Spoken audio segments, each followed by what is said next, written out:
Holding a memorial service for the last member of the Russian royal family born before the 1917 Bolshevik Revolution. Grand Duchess Leonida Romanova died at aged 95 in Spain at the end of May. Her body arrived back in Russia earlier on Wednesday. Igor Ogrodnev is following the ceremony for us live. Hi, so how's Russia saying goodbye to the Grand Duchess? Give us some details here.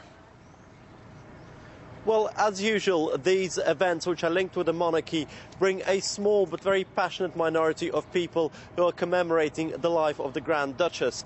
Now, she was particularly beloved by the monarchists here in Russia because of her age and what you pointed out there at the start, her connection with the Romanov royal family from before the revolution itself. She was the last remaining link, and that was, of course, one of the most important points. But of course, she was more than just a figurehead. She was a controversial person with a lot of charisma, who was involved in a lot of the infighting which has plagued the Romanov family over the past few decades as well. So, to find out more about this, I'm joined by Г.А.Фёдоров, who represents the Russian Imperial Union Order, an organization which traces and follows the monarchy. Now, how will this woman be remembered?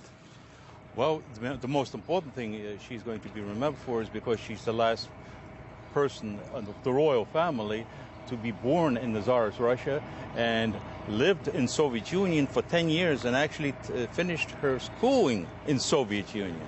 So this is very unexpected of the royal family, because everybody either was killed or left the country.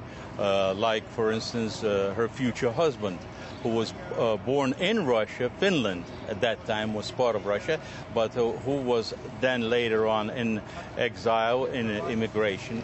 And they finally met in Europe when the family, Bagration family, which is her family, left Soviet Union with the help of, by the way, a very interesting person, Gheorghi, if you know who I'm talking about. Yes, the Russian writer. The Russian writer, who helped this family escape, actually. And so after that, they met with the Grand Duke, and since then she was his right arm.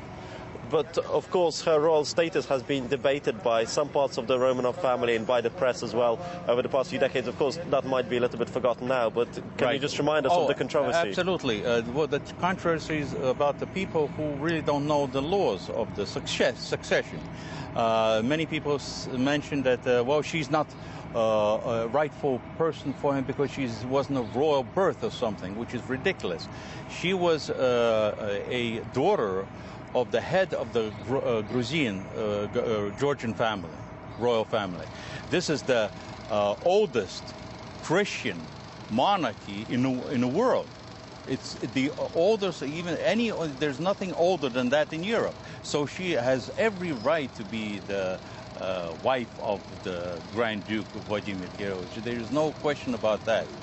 And one last question, what is the future for the Romanov royal family now as it is in exile? Is there going to be more of a unity about it, or what's expected? What are the next steps, do you think? The next step actually is what we're trying to do as an organization in Russia, is to have the royal family move back to Russia. After this is done exactly the way it should be done by law, giving them special, not privileges, but special status. Here in Russia, then hopefully they'll move back here. Now, the only body that's left in royal family right now is the Grand Duchess Maria and her son, who's a legitimate heir to the throne after her. So we see a very good future. Thank you very much. You're welcome. I've been speaking to Gennady Fёdorov, who's the head of the Russian Imperial Union Order. All right, Igor Ogrodnev, live from